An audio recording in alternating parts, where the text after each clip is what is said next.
Hi viewers, welcome to our channel. ప్రస్తుతం మనతో పాటు సీనియర్ జర్నలిస్ట్ దాము బాల సార్ వారితో మాట్లాడదాం. నమస్కారం సార్. నమస్తే సార్, రోజా గారు తన ట్విట్టర్ అకౌంట్ నుండి వైసీపీకి సంబంధించిన ఫోటోలు కానివ్వండి, లేకుంటే ట్వీట్లు కానివ్వండి, అన్నింటినీ కూడా డిలీట్ చేసింది. బయోలో కూడా జస్ట్ మాజీ ఎమ్మెల్యే అని పెట్టేసుకుంది, వైసీపీ ఎమ్మెల్యే అని తీసేసింది. సో ఎందుకు ఈ విధంగా రోజా గారు ఈ విధంగా చేశారని చెప్పేసి ఇది కూడా ఒక చర్చకు దారితీసింది. మరి వైసీపీకి గుడ్ బై చెప్పి బయటకు వచ్చేస్తున్నారా అని చెప్పేసి అంటున్నారు. సార్ మీరేం చెప్తారు, ఎందుకు తీసేసింది? అంటే మామూలుగా ఇప్పుడు ఇవాళ సోషల్ మీడియాలో ఏం జరుగుతుందంటే, ఇప్పుడు లవర్స్ కావచ్చు, లేకపోతే భార్యాభర్తలు కావచ్చు, సెలబ్రిటీలు ఏం చేస్తారంటే ఫస్ట్ సోషల్ మీడియాలో ఫోటోలు తీసేయడం, వాళ్ళ పేర్లు తీసేయడం, ఇవి చేస్తుంటారు. లేకపోతే అన్ఫాలో కొట్టడం, ఇవి ఫస్ట్ అంటే పబ్లిక్కి ఇండైరెక్ట్గా చెప్తారు. సో ఆ తర్వాత కోర్సులో వాళ్ళు మెల్లగా ఓపెన్ అవుతుంటారు. మనం చాలా విషయాల్లో అలాగే చూసాం. ఫస్ట్ సమంత నాగ చైతన్య కావచ్చు, తర్వాత అమ్మాయి నిహారిక విషయంలో కావచ్చు, ఇలాగా చాలామంది, చిరంజీవి వాళ్ళ అమ్మాయి శ్రీజ కావచ్చు, వీళ్ళందరూ ఇదే ప్యాటర్న్ని అమలు చేస్తూ ఉంటారు. ఫస్ట్ ఫోటోలు తీసేస్తారు, పేర్లు తీసేస్తారు, అన్ఫాలో కొడతారు, ఇలాగ జరుగుతుంటాయి. అలాగా ఇప్పుడు రోజా కూడా ఏం చేసిందంటే, ఎక్స్ అకౌంట్లో వైసీపీ వైఎస్ఆర్ ఫోటో ఇవన్నీ ఉండేది ఆమె దాంట్లో, ఇప్పుడు అవన్నీ తీసేసింది. అట్లాగే బయోలో కూడా ఎక్స్ మినిస్టర్, ఎక్స్ ఎమ్మెల్యే అని పెట్టుకునింది తప్ప వైసీపీ నాయకురాలని కానీ, వైసీపీ నగరి ఇన్ఛార్జ్ అని కానీ పెట్టుకోలేదు. ఇది ఎందుకు ఈ సడన్గా ఏం చేసింది అనేది ఇప్పుడు వైసీపీలో పెద్ద ఎత్తున చర్చ జరుగుతుంది. దీన్ని ఆటోమేటిక్గా తెలుగుదేశం మీడియా కూడా విపరీతంగా ఫోకస్ చేస్తుంది. సో ఇది మార్నింగ్ నుంచి వైరల్ అవుతుంది ఈ విషయం. ఎందుకంటే రోజా మీద గత కొంతకాలంగా మనం కూడా 2-3 వీడియోలు చేశాము. గత కొంతకాలంగా ఏంటంటే, రోజా వైసీపీకి గుడ్ బై చెప్పి అసలు తెలుగు రాజకీయాలకే గుడ్ బై చెప్పి వెళ్ళిపోతుంది. ఎందుకంటే ఆమె మీద ఇప్పుడు తెలుగుదేశం ప్రభుత్వం, కూటమి ప్రభుత్వం ప్రతీకార చర్య తీసుకునే అవకాశం ఉంది. ఎందుకంటే రోజా అంటేనే విపరీతంగా తెలుగుదేశం మీద, ముఖ్యంగా వ్యక్తిగతంగా చంద్రబాబు మీద, లోకేష్ మీద, పవన్ కళ్యాణ్ మీద వ్యక్తిగతంగా దాడులు చేయడం అనేది అందరికీ తెలుసు. అందుకని రోజా మీద బండారు సత్యనారాయణ లాంటి వాళ్ళు వ్యక్తిగతంగా దాడులు చేసినప్పుడు కూడా ఆమెకి రావాల్సినంత సింపతి రాలేదు. తమిళ ఇండస్ట్రీ కొంత స్పందించింది కానీ తెలుగు ఇండస్ట్రీ పెద్దగా ఎవరు పట్టించుకోలేదు. అంటే కారణం ఏంటంటే, ఈమె కూడా అటువంటిదే కదా, ఈమె వేరే వాళ్ళని అన్నప్పుడు వేరే వాళ్ళు ఈమెనంటే తప్పేంది అనేది కామన్ పీపుల్లో కూడా ఉంది. అట్లాగే ఆమెను గురించి కూడా చాలాసార్లు చెప్పుకున్నాం. ఆమె ఖచ్చితంగా చాలామందికి ఇన్స్పిరేషను. ఒక స్త్రీగా ఉండి ఒక మామూలు ఫ్యామిలీలో నుంచి హీరోయిన్ అయ్యి అక్కడి నుంచి రాజకీయాల్లోకి వచ్చి మినిస్టర్ స్థాయికి ఎదగడం అనేది ఖచ్చితంగా దట్ జర్నీ అనేది ఖచ్చితంగా అప్రిషియేట్ చేయాల్సింది. చాలామంది ఆమె నుంచి ఇన్స్పైర్ అవ్వాల్సిన ఇది. అయితే ఆమె రాజకీయాల్లో ఒక చెడ్డ సంప్రదాయాన్ని కూడా ముందుకు తీసుకొచ్చింది. అది మేబీ పార్టీల కోసం కావచ్చు, పార్టీ నాయకుల్ని ఇంప్రెస్ చేయడం కావచ్చు. తెలుగుదేశంలో ఉన్నప్పుడు అలాగే బిహేవ్ చేసింది, ఇంకా వైసీపీలోకి వచ్చినాక ఫుల్గా రెచ్చిపోయింది. అది పర్సనల్గా అటాక్ చేయడం, చాలా స్కాతింగ్ కామెంట్స్ అంటారు, అంటే కత్తితో కోసినట్టుగా ఉండే కామెంట్స్ చేయడం, పర్సనల్ని టార్గెట్ చేసి వాళ్ళ వ్యక్తిగత జీవితాల మీద మాట్లాడడం, ఇది ఆమె చేసింది.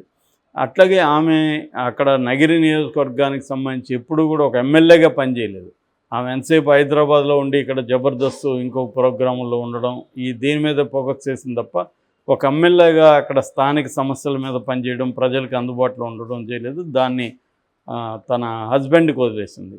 అక్కడ హస్బెండ్ కొంతవరకు ఉండి, ముఖ్యంగా అక్కడ ఉండే ఆ వీవర్స్ సమస్యలు ఎక్కువగా ఉంటాయి నగిరి చుట్టుపక్కల, దాన్ని ఆయన పరిష్కరించడానికి కొంతవరకు ట్రై చేశాడు. అట్లాగే వాళ్ళ బ్రదర్స్ కూడా అక్కడ ఈమె పేరు చెప్పి పెద్ద ఎత్తున కుంభకోణాలకు తెరలేపడం, డబ్బులు దండుకోవడం, ఇవన్నీ చేశారు. రోజా కూడా మొత్తంగా వాళ్ళ ఫ్యామిలీ పెద్ద ఎత్తున అక్రమాలకు, అవినీతులకు పాల్పడడం విమర్శలు లోకల్గా ఎక్కడ పోయినా వస్తున్నాయి. అది ఏ పార్టీ, ఇప్పుడు నేను మొన్న తిరుపతి వెళ్ళి ఉంటే అక్కడ ఇప్పుడున్న తెలుగుదేశం ఎమ్మెల్యే మీద కూడా ఇదే ఆరోపణలు తెలుగుదేశం వాళ్ళే నాతో మాట్లాడారు. మా ఎమ్మెల్యే భయంకరంగా మొదలుపెట్టారు సార్, మాతో ఏమీ అసలు తెలుగుదేశం వాళ్ళని కూడా, మేము పనిచేసిన వాళ్ళని కూడా పలకరించే అపాయింట్మెంట్ ఇచ్చే పరిస్థితి లేదు అని అంటున్నారు. ఇవాళ నేను చాలాసార్లు చెప్తుంటా, రాజకీయ పార్టీలు ఏవైనా కూడా అందరూ ఒకటే. ఎందుకంటే అందరూ డబ్బు సంపాదించుకోవడం అనేది ప్రధానంగా ఉంటుంది. కాబట్టి ఎన్ని మార్గాల్లో డబ్బు సంపాదించుకోవచ్చు అనేది వాళ్ళు ఆల్రెడీ అలవాటు అయింటుంది కాబట్టి దాన్ని మొదలు పెట్టేస్తారు. అందుకనే మనకి దాదాపు 40 లక్షల టన్నుల ఇసుక ఒక వారంలో వీళ్ళు తెలుగుదేశం వాళ్ళు రాగానే దాన్ని అమ్మేసుకున్నారు ఎమ్మెల్యేలు. అది తెలుగుదేశం మీడియానే విపరీతంగా రాస్తుంది ఇసుక కుంభకోణాల గురించి తెలుగుదేశం ప్రభుత్వంలో.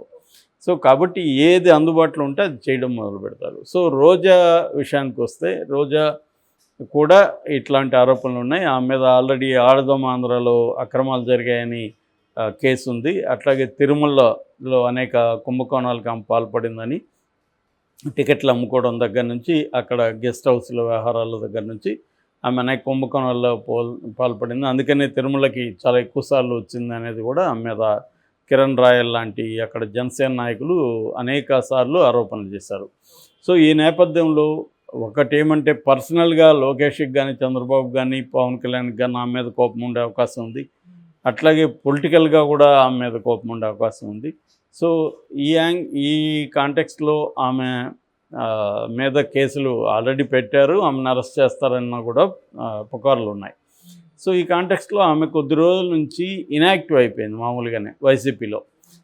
వైసీపీ అధినాయకత్వం కూడా ఆమెను పెద్దగా పట్టించుకోవట్లేదు. దానికి ఒక కారణం ఏంటంటే అక్కడ పెద్దిరెడ్డికి ఈమెకి పడదనేది కూడా ఎప్పటి నుంచో ఉంది. సో ఇప్పుడు ఆమె అన్ని రకాలుగా అంటే నేను ఇప్పుడు యాక్టివ్గా ఉండి నేను మళ్ళీ ఇలాగా ఉంటే నన్ను ఖచ్చితంగా జైలుకి పెడతారు, నన్ను సేవ్ చేసేవాళ్ళు ఎవరు ఉండరు, కాబట్టి సైలెంట్గా ఉందాము, మెల్లగా వైసీపీకి ఇంకా ఒక 5 ఏళ్ళు వైసీపీలో ఉంటే ఖచ్చితంగా జైలుకి వెళ్ళే అవకాశం ఉంది. అదేదో వైసీపీ నుంచి బయటకు వచ్చేస్తే కొంత తెలుగుదేశం వాళ్ళు కూడా కొంచెం సాఫ్ట్ కార్నర్ చూపించే అవకాశం ఉంది అనేది ఆమె ప్లాన్. రెండోది ఆమె వైసీపీ నుంచి బయటకు వస్తే ఎక్కడికి పోతుంది?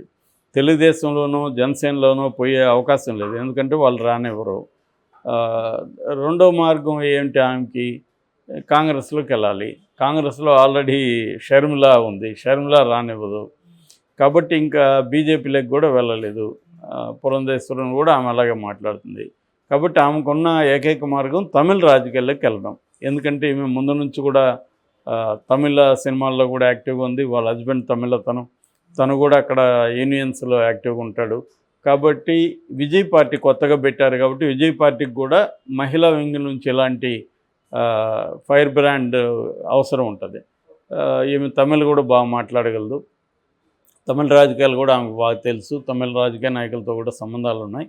కాబట్టి ఆమె నేచురల్గానే తమిళ రాజకీయాల్లోకి వెళ్ళే అవకాశం ఉంది. ఏమన్నా అడిగితే ఇక్కడ ఎట్లయితే మన షర్మిల నేను తెలంగాణ కోడలనిందో అక్కడ ఆమె నేను తమిళనాడు కోడలని చెప్పచ్చు. ఎందుకంటే వాళ్ళ హస్బెండ్ చెంగల్పట్టు డిస్టిక్ తమిళ అతను.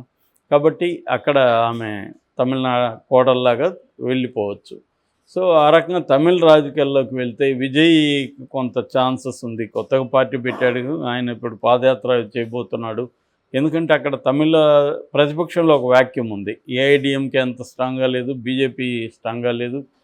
అక్కడ ఇండియా కూటమి అధికారంలో ఉంది, స్టాలిన్ అధికారంలో ఉన్నాడు.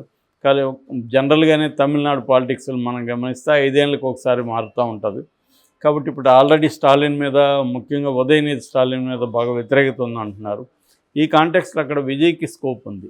స్కోప్ ఉన్నప్పుడు ఈమె కూడా అక్కడ ఉంటే ఈమెకు కూడా అక్కడ మళ్ళీ కొంత పదవులు వచ్చే అవకాశం ఉంటుంది. సో అందుకని తమిళ రాజకీయాలు ఈజీగా ఉన్నాయి కదా, అక్కడ ఇప్పటికిప్పుడు ఆమె మీద కేసులు కానీ ఏమి లేవు. ఇక్కడంటే ఇప్పుడు వేధింపులు ఇవన్నీ మొదలవుతాయి, కాబట్టి ఇక్కడ కష్టమవుతుంది అనేది ఆమె ఆలోచనగా చెప్తున్నారు. అందుకని ఆమె ఒకసారిగా కాకుండా హింట్ ఇవ్వడం మొదలుపెట్టింది.